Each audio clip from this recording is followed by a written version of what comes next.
Pensée positive, loi de l'attraction, est-ce vraiment si efficace? Ce n'est pas si sûr, alors on en parle maintenant. Bonjour et bienvenue dans cette nouvelle brève. Nous connaissons tous des personnes qui sont des adeptes de la pensée positive. Et peut-être que vous aussi, vous pratiquez des exercices de pensée positive, et sincèrement, il m'arrive moi aussi d'utiliser cette méthode régulièrement, car il est vrai qu'elle peut être très efficace. C'est pas ce qu'on m'a appris. Il te faut peut-être une autre méthode. Répète après moi. Hakuna Matata. Mais seulement sous certaines conditions. Car malheureusement, si ces conditions ne sont pas réunies, elle peut au contraire engendrer bien plus de mal que de bien. Tu seras le plus beau souvenir de ma vie, tu l'es déjà. Alors nous allons voir cela en détail, mais tout d'abord, qu'est-ce que c'est que la pensée positive? C'est une méthode basée sur des techniques d'autosuggestion positive, c'est-à-dire des phrases positives que l'on se répète, afin de renforcer leur influence sur notre inconscient. Je veux que les fées existent. J'y crois, j'y crois. Le postulat serait que de se répéter ces phrases permettrait d'augmenter notre niveau de bonheur et d'influencer de manière positive notre avenir. Cette méthode a été popularisée entre autres par le pharmacien Émile Coué dans sa fameuse méthode Coué, qui consiste à répéter 20 fois matin et soir la phrase « tous les jours, à tous les points de vue, je vais de mieux en mieux ». Ou encore par le pasteur Norman Vincent Peale, qui a écrit de nombreux ouvrages sur le sujet, dont le fameux livre « La puissance de la pensée positive », publié dans les années 50. Et ce mouvement a connu un regain d'intérêt important depuis le début des années 2000 au travers de l'intérêt grandissant pour le développement personnel et le succès du livre Le Secret de Rhonda Byrne. Une erreur très fréquente que l'on peut constater, c'est la confusion qu'il peut y avoir entre la pensée positive et la psychologie positive. La psychologie positive, c'est une discipline de la psychologie qui a été fondée en 1998 et qui a pour objet d'étudier scientifiquement les facteurs et les mécanismes qui permettent aux individus d'être plus heureux, résilients et optimistes, en bref, de s'épanouir. Donc, elle n'a rien à voir avec le courant de la pensée positive. Maintenant, existe-t-il des preuves démontrant que la pensée positive fonctionne? La réponse est oui, mais. Voilà. Bon, d'accord, je vais vous expliquer. C'est vrai que plusieurs études ont démontré l'intérêt et l'efficacité d'avoir un mode de pensée positif, notamment sur la santé physique. Par exemple, une étude réalisée sur plus de 6000 personnes de plus de 50 ans a démontré que les personnes optimistes, c'est-à-dire celles qui pensent que la vie leur réserve de belles choses, présentent une diminution du risque de faire un infarctus du myocarde. Mais là, si vous avez bien écouté, vous allez me dire « Non mais Clément, il y a un énorme biais dans ce que tu viens de dire, il est un peu rapide ton raccourci. » Et oui, vous avez raison, nous sommes même complètement hors sujet, car dans ces études, il s'agit d'évaluer l'impact de l'optimisme sur la santé, et non pas d'évaluer le fait de se répéter des phrases positives. Donc oui, plusieurs études montrent qu'avoir un état d'esprit optimiste améliore la santé cardiovasculaire, ou encore la qualité de notre système immunitaire, et même la durée de vie, mais attention, on ne peut pas faire l'amalgame entre optimisme et la méthode de la pensée positive. La question est donc, est-ce que le fait de se répéter des phrases positives ou de reformuler les choses positivement améliore notre optimisme? Et là, malheureusement, la réponse est oui et non.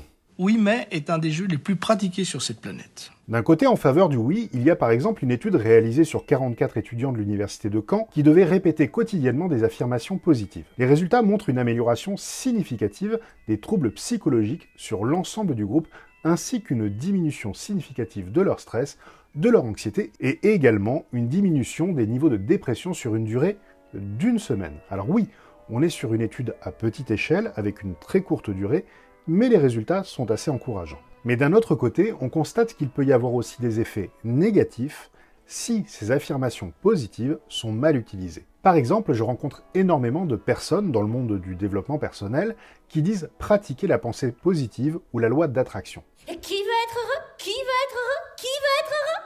Mais parfois, certaines personnes tombent dans le plus grand piège et le plus grand risque de cette méthode, celui d'autogénérer de la déresponsabilisation, de l'attentisme et d'amplifier leur mal-être car elles ne mettent pas leur focus au bon endroit.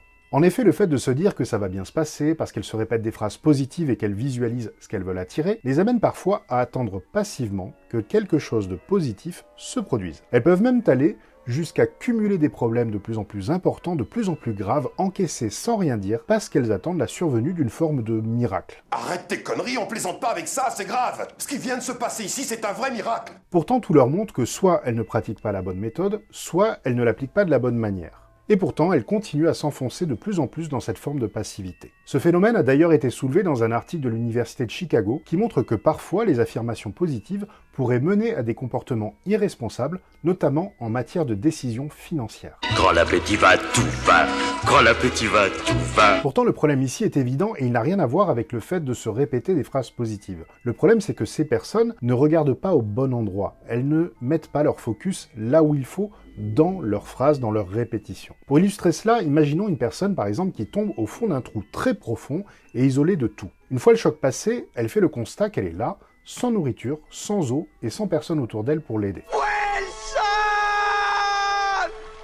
Première option, elle décide par exemple de se répéter « Je suis heureux, je suis chaque jour de plus en plus heureux, j'ai chaque jour de plus en plus d'abondance ». Que va-t-il se passer selon vous? Rien bien sûr, car cette personne ne met pas son focus au bon endroit, et elle aura beau se répéter ces jolies phrases positives, elle restera malgré tout en souffrance et au fond du trou pour une raison très simple.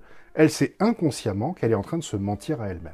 En effet, une publication reprenant 2 expériences réalisées conjointement par l'Université de Waterloo et l'Université du New Brunswick a démontré que l'efficacité de la répétition d'affirmations positives est influencée par le niveau d'estime de soi, et donc que répéter des déclarations positives peut profiter à certaines personnes, mais par contre se retourner contre celles-là même qui en ont le plus besoin, notamment si les personnes ont la sensation de se mentir lorsqu'elles font ces déclarations. Donc, retournons dans le trou. Et imaginons que cette même personne qui est au fond de ce trou commence maintenant à se répéter quelque chose comme « Je vais sortir de ce trou.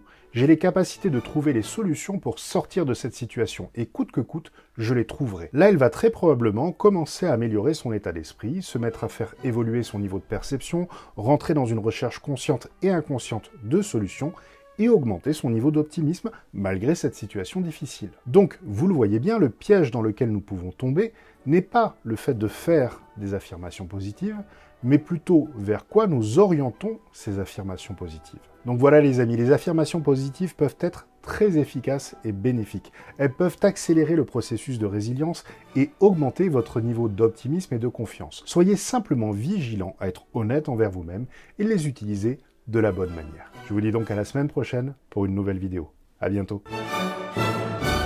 Et n'oubliez pas, si vous voulez booster votre leadership, vous pouvez télécharger gratuitement mon e-book sur mon site internet. Le lien est dans le descriptif de la vidéo. Et pour vous abonner, vous cliquez à gauche. Et pour voir une autre vidéo, vous cliquez à droite. Allez, à bientôt.